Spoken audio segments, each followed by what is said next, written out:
बे समाव दुलाराय बर' फरायसा आफादनि आफादगिरि दिपेन बर'आ एसटि नि सायाव एबा मोनद' हारिनि एसटि होनायनि सायाव गोख्रों आरो गेबें बाथ्रा बुंथिदों जे दुलाराय बर' फरायसा आफादा बे समाव थाखानाय जे एसटि जाय बे समाव आथिखालाव जे एसटि बिमुं मोनखानाय एबा सिगांनि जे थाखानाय जे एसटि खौ नागारनानै बे समाव ट्राइबेलनि खहा गोनां जे मोनद' हारिनो जुदि एसटि होयोबा दुलाराय बर' फरायसा आफादा जेरैखिजाया बेखौ होबथानो एबा बेनि बेरेखा सोमावसारगोन होननानै बाथ्रा बुंदों एबा बेखौ बेरेखा खालामगोन होननानै बाथ्रा बुंथिदों एबसुनि आफादगिरि बिथां दिपेन बर' बिथाङा थारैनो बे समाव जोबोदनो थाखानाय जे एसटिफोरा खैफोदाव गोग्लैनो थांगासिनो दं मानोना बे समाव गुबुन गुबुन राजखान्थि बे दोलोफोरा दासिमबो बे समाव एसटि होनांगौनि थाखाय एबा फैगौ 2026 जे इं मायथाइयाव जानो गोनां जे आसाम एसेम्ब्लिनि थाखाय मोनफ्रोमबो राजखान्थि हानजाया बे समाव एसटि बिमुं होनायाव एबा मोनद' हारिनि एसटि होनायाव बयबो मदद होनायखौ नुनो मोनदों। बे समाव नोंथांमोना नुनो मोनदों जे बे समाव आसामनि गिबि मन्त्रि डक्टर हिमन्त बिश्व शर्मा दैदेननाय बिजेपि राजखान्थि हानजायाबो बे समाव मोनद' हारिनि एसटि होनायाव जेबो बेरेखा बाथ्रा बुङाखै आरो बेनि अनगायैबो रायजो दलनिफ्राय लानानै कंग्रेस राजखान्थि हानजा आरो बे समाव बर' हारिनि एबा बे समाव हाग्रामा महिलारि दैदेननाय बिपिएफ राजखान्थि हानजायाबो बे समाव मोनद' हारिनो बे समाव एसटि होनायाव जेबो बेरेखा गैया होननानै बिथांमोननि जे मेनिफेस्ट'आव बे समाव लिरनायखौ नुनो मोनदों एबा इस्ताहाराव होनायखौ नुनो मोनदों। बे समाव दुलाराय बर' फरायसा आफादनि आफादगिरि बिथाङा सोंलु खालामदों बे समाव गासैबो जुदि एसटि होनायखौ एबा मोनद' हारिनि एसटि होनायखौ लानानै गासैबो जोंनो मदद होयोब्ला सोर एसटि मोनद' हारिनो एसटि एबा गोरोंखा जाय फारफ्रोमबो बिथिङाव गोरों आरो फारफ्रोमबो बिथिङाव एबा बे समाव गोबां सुबुं अनजिमा थानाय मोनद' हारिनो जुदि एसटि होयोब्ला थाखानाय एसटिआ जोबोदनो मोनसे खैफोद जानो थांगासिनो दं होननानै बाथ्रा बुंथिदों एबसुनि आफादगिरि बिथां दिपेन बर' बिथाङा आरो बिथाङा सोंलु खालामदों जे बे समाव गासैबो जुदि राजखान्थि दोलोफोरा मोनद' हारिनि एसटि जुदि होयोब्ला एसटि होनायाव जेबो बेरेखा गैयाब्ला बेखौ होबथागोना सोर होननानै बाथ्रा बुंथिदों बिथां दुलाराय बर' फरायसा आफादनि आफादगिरि बिथां दिपेन बर' बिथाङा आरो दुलाराय बर' फरायसा आफादा जे मोनद' हारिनि एसटि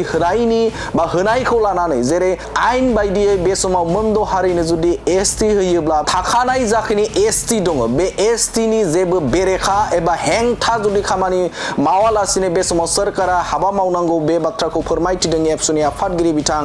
दिपेन बर' बिथाङा आरो बिथां दिपेन बर' बिथाङा बुंथिबावदों जे बे समाव गासै आसामाव ट्राइबेल लिडार एबा ट्राइबेल एमएलए होननानै बुङोब्ला जों गासै 22 दङ आरो बेनि अनगायै साब्रै केबिनेट मन्त्रि दं। बे केबिनेट मन्त्रिया जुदि बे समाव आसामनि गिबि मन्त्रि डक्टर हिमन्त बिश्व शर्मा बिथांजों जुदि सावरायोब्ला माबा मोनसे बेवहाय राहा फैनो हागौखौ मिजिंथिदों एबसुनि आफादगिरि दिपेन बर' बिथाङा आरो बिथाङा गिखांनाय मोनदों जे फैगौ 22 नभेम्बराव गासिबो जुदि आसाम आयेन आफादाव बे बिलखौ पास खालामनायनि थाखाय जुदि नारसिनोब्ला बे समाव गोबां ट्राइबेलफोरा एबा थाखानाय जाखिनि एक्जिस्टिं ट्राइबेलफोर दं बे ट्राइबेला जोबोदनो खैफोद गोनां होननानै आगु इसारा होदों एबसुनि आफादगिरि बिथां दिपेन बर' बिथाङा आरो जुदि बेनि सिगांग्रोनो जे थाखानाय जाखिनि एमएलए दं सा 22 एमएलए आरो साब्रै मन्त्रि एबा केबिनेट मन्त्रि दं बे केबिनेट मन्त्रि आसामनि गिबि मन्त्रि बिथां डक्टर हिमन्त बिश्व शर्माजों जुदि सावरायोब्ला गोबां राहा फैनो हागौ एबा बे समाव बिथांमोननो मोनद' हारिनो जिखिनि एसटि होनायनि जे बाथ्रा बे बाथ्राखौ लानानै जुदि सावरायोब्ला माबा मोनसे राहा फैनो हागौखौ मिजिंथिदों एबसुनि आफादगिरि बिथां दिपेन बर' बिथाङा आरो एबसुनिफ्राय रोखा आरो क्लियार बाथ्राखौ बुंथिदों थाखानाय जाखिनि एसटि दं बे एसटि खौ जुदि माबा मोनसे खहा खालामनाय जुदि राहा लायोबा बे समाव दुलाराय बर' फरायसा आफादा बे समाव गोख्रों भाबै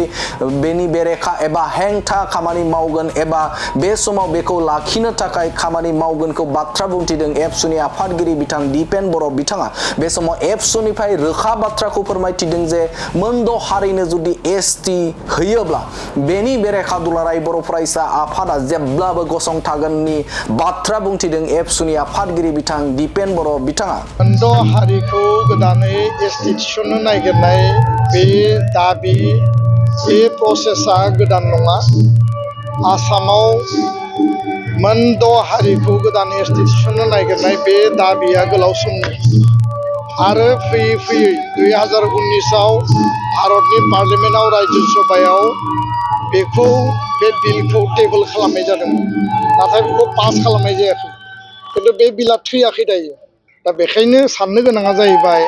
2019 आरो 20नि उनाव फिन दा 2025 खारन 26आव बिसायख'थि जानो थांगासिनो आसामाव आरो बेखायनो आसाम सरकारा बे बिलखौ लानानै पास खालामनांगौ होननानै राजनितिक स्वार्थनि थाखाय बिथांमोना समर्थन होबोदों हाबा मावबोदों आरो फैगौ 25 नभेम्बराव आसाम बिधान सभायाव बेखौ प्लेस खालामगोन होननानै बुंदों खोथाया जाहैबाय जे आसामाव जेसेबां पलिटिकेल पार्टि दङ बे नेशनेल पार्टियानो जा रिजनेल पार्टियानो जा बिजेपि कंग्रेस एजिपि आरो लोगोसेनो जातीय परिषद रायजोर दल आरो बावैसो बिपिएफ दोलो बा गुबुन गुबुन दोलोफ्रा बयबो समर्थन होदों जे मोनद' हारिया एसटि जानांगौ एसटि जानायाव जोंहा बादा गैया रावबो पलिटिकेल पार्टिया बिनि सायाव बादा होआखै आरो बादा होआखैबा पार्टिनि एमएलएफोरा बिधान सभायाव जिहेतु थाङो बिधान सभायाव एमएलए हिसाबै दङ बिथांमोना बे बिलखौ लाबोयोब्ला सोर बादा होगोन आरो माब्रै बादा होगोन दासिम जों मिथिनायाव 22 जन एमएलए दङ ट्राइबेल एमएलएफोर बर' कार्बि डिमासा मिसिं टिवा गार' आरो 3 मन्थ्रि दङ सासे स्पिकार आरो सासे डेपुटि स्पिकार बे गासै एमएलए मन्थ्रि स्पिकार डेपुटि स्पिकारा ज' लोगो नांनानै गिबि मन्थ्रिजों सावरायोबा जोंनि अस्तित्व रैखानि खामानिखौ जों मावनो हागोन आसामाव जेसेबां दल संगठन दङ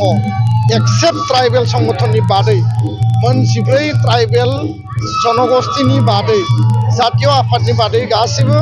मोनद' हारिखौ एसटि होनांगौ होननानै समर्थन होदों दा बेबायदि परिबेसाव बे मोनसे सिरियास टाइम आरो बे समाव बयबो आसामनि ट्राइबेलफ्रा खौसे गाथानानै जाहाथे गोदानै एसटि खालामनो थांनायाव थाखानाय एसटिफोरखौ खुनु कारनाव खहा खालाया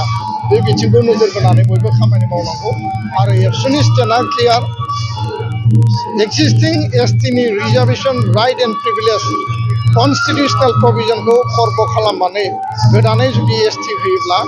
बिनि थाखाय दुलाराय बर' फरायसा आफादा जेब्लायबो क्लियार स्टेन्ड लानानै खामानि मावगोन आरो जिकुनु पର୍ଯ୍यायसिम जोङो जोंनि गणतान्त्रिक आवाज जोंनि गणतान्त्रिक दाबिखौ जों लाखिगोन